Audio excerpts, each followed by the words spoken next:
السلام علیکم ورحمۃ اللہ وبرکاتہ. خواتین و حضرات، سب سے پہلے تو میں معین الحق صاحب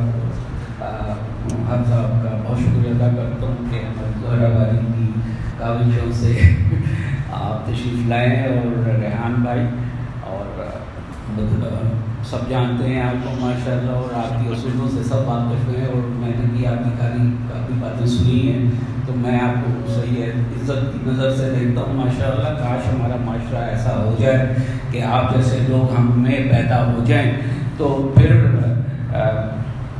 اللہ تعالیٰ کی کرم ہونا چاہیے. جزاک اللہ خیر. اچھا، ابھی بہت سی باتیں ہو چکی ہیں، انہوں نے بھی، ہمارے طلحہ صاحب نے بھی کافی انفارمیٹیو بات کی ہے، پھر زہرا باری نے کی ہے، پھر باقی لوگوں نے بھی کی ہے، تو باتیں چلتی بھی رہے گی اور کام ہوتا بھی رہے گا. تو اس پلیٹ فارم پہ آنے کا مقصد کیا ہے، یہ بہت حد تک بتا دیا گیا ہے. اچھا، مقصد ہمارا جو یہ ہے، یہ نہیں ہے کہ ہم کوئی پولیٹیکل گیم کرنا چاہ رہے ہیں، یا میں مجھ سے ایک ذہن میں ایک بات تھی ہمارے، چونکہ میں خود بہار کا ہوں اور ایسٹ پاکستان میں پیدا ہوا، پیدائش بھی میری ایسٹ پاکستان کی ہے، اور میں بلند بانگ کیا کہتے ہیں وہ میں کہتا ہوں کہ میں بہاری ہوں، بہاری رہوں گا. اس میں اگر مقصد کوئی یہ مقصد نہیں ہے کہ یہ کوئی لسانیت کی بات ہم کر رہے ہیں یا کوئی ہم کسی دوسرے کو نیچا سمجھتے نہیں، سب ہمارے بھائی ہیں، سب ہم ایک. مقصد یہ ہے صرف ان کو ایک پلیٹ فارم پہ جمع کرنا ہے، کیونکہ بہاری، جیسے طلحہ نے بھی کہا کہ بہاری کے لیے مشہور ہے کہ وہ جڑتے نہیں ہیں، آری سے کاٹتے ضرور ہیں مگر جوڑتے نہیں ہیں. تو یہ بات ہے کہ ہماری کوشش ہونی چاہیے کہ ہم جڑیں.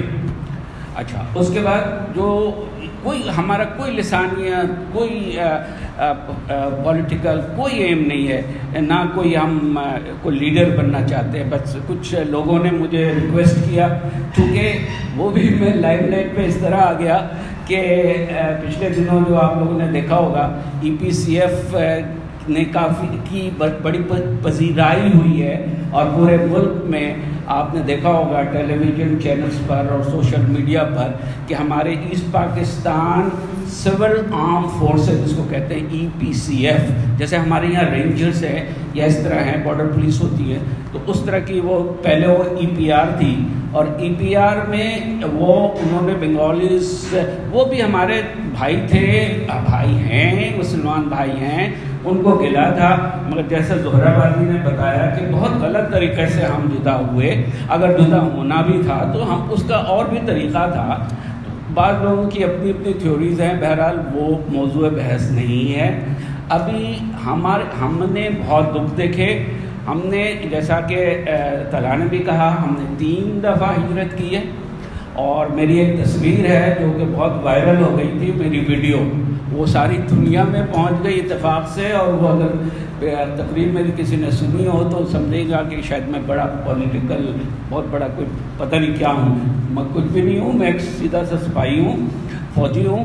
اچھا، تو مگر وہ اتفاق سے، کیونکہ اس میں نے دل کی بات وہ کی تھی، جہاں پر جنرل بیٹھے ہوئے ہیں، جہاں پر سارے یونیفارم پر سینئر گارڈ سے، مجھ سے تو بہت جونیئر ہیں سارے، میں کافی عرصے کے پہلے کا ریٹائر ہوا ہوں، مگر وہاں پہ ایسے لوگ تھے، اور جو یونیفارم پرسنس تھے، جنرلز تھے، اور دوسرے لوگ، اس میں اس ڈٹائی سے میں نے جو بات کی تھی، تو وہ پھر میں تو سمجھا تھا کہ شاید یہ اچھا نہیں لگے گا لوگوں کو، مگر لوگوں نے اپریشیٹ کیا، اس کو کافی اپریشیٹ کیا. لوگوں نے پھر مجھے فوج سے بھی میری جو کلپس ہیں ان کو اپنے آفیشیل ویب سائٹ میں ڈال دیا ہوا ہے انہوں نے، اور اس کی ایک انہوں نے بنایا. دیٹ از مقصد یہ ہے کہ فوج کو آخرکار بالآخر ریئلائز ہو گیا کہ جی ہم نے EPCF والوں کو 50 سال سے بھولے ہوئے، اور ان کی خدمات جو ہیں وہ ہم ان کو کسی خاطر میں نہیں لاتے ہیں، بلکہ ہماری قربانیاں جو بھی تھے وہاں پر ایسٹ پاکستان میں، چاہے وہ بہاری تھے، عرف عام میں بہاری کہلانے لگے، وہاں ہر جگہ سے لوگ آئے ہوئے تھے، UP سے، CP سے، کاٹیار سے، ادھر سے، سارے. یہاں بھی وہی حال ہے. یہاں بھی صرف یہ نہیں ہے کہ ہم صرف بہاری ہیں یا سارے ہر جگہ سے آئے، عرف عام میں مہاجر کہہ دیا گیا. مہاجر تو میں جیسا باجی نے کہا کہ بالکل میں نہیں بلیو کرتا مہاجر پہ. Why should we be Muhajir? Why should we be Muhajir? We are true Pakistanis, we are real Pakistanis. اور اس میں آپ نے دیکھیں میری تقریر میں اس میں بھی میں نے یہی کہا ہے کہ بھائی وائی ڈو یو آسک، ہم سے آپ ریکگنیشن کیوں مانگتے ہیں؟ آپ سے آپ ہم سے کیوں کہتے ہیں کہ شناختی کارڈ وقت بناتے وقت اپنی پہچان دو؟ کیوں مانگتے ہیں؟ کیوں پہچان ہم دیں؟ آپ ہمیں نہیں جانتے. We are born Pakistanis, our parent were legal Pakistanis by transfer. Anybody any language is if. اور پاکستان بنا ہی تھا اسی لیے. پاکستان بنا کس کے لیے تھا؟ ان لوگوں کے لیے تو نہیں تھا جو رات کو سوتے ہوئے اٹھے اور صبح دیکھا کہ ریڈیو پاکستان سے اناؤنسمنٹ ہو رہی ہے، پاکستان کا جھنڈا لہرا گیا. No, this was not for them, this was for us who have come, who have sacrificed. We have sacrificed 3 times. As said earlier, 1946 میں، پھر 1947 میں، پھر 1971 میں. میرے parents I being in army, I know how much they have suffered. I lived in سانتہار، میں سانتہار میں رہا ہوں، سانتہار میں پڑھا بڑھا ہوں. میں جانتا ہوں کہ وہاں پر کیا ہوا ہے، میرے ریلیٹیوز کے ساتھ کیا ہوا ہے. But this is not the occasion کہ میں یہ بات کروں. بہرحال میں یہ کہنا چاہ رہا تھا کہ اصل میں فوج کو ریئلائز ہوا، اور اس کی بھی ایک ہسٹری ہے. Since I was little bit attach with them, تھوڑا بہت میری ان کے ساتھ وابستگی بھی تھی. اور میں ایک ٹیم ہے آرمی GHQ میں ملٹری ہسٹری کے نام سے، وہ اصل میں they were trying to revive the history اور correct the history. Actually history کو صحیح، جو کہ دنیا میں 50 35 40 سال تک تو کوئی پاکستانی کوئی بولتا نہیں رہا، پاکستان گورنمنٹ نہیں بولتی رہی. جی ہاں. تو وہ اس لحاظ سے وہ کیا کہتے ہیں کہ ان کو انعام ملا اور یہ چیزیں ہوئیں. بہرحال اللہ کا شکر ہے کہ وہ ہے، اسی سے لوگ موٹیویٹ ہو گئے اور ایک کوشش کر رہے ہیں کہ ان کو پلیٹ فارم پہ ایک جگہ کیا جائے. اور اس کی کئی صورتیں ہیں.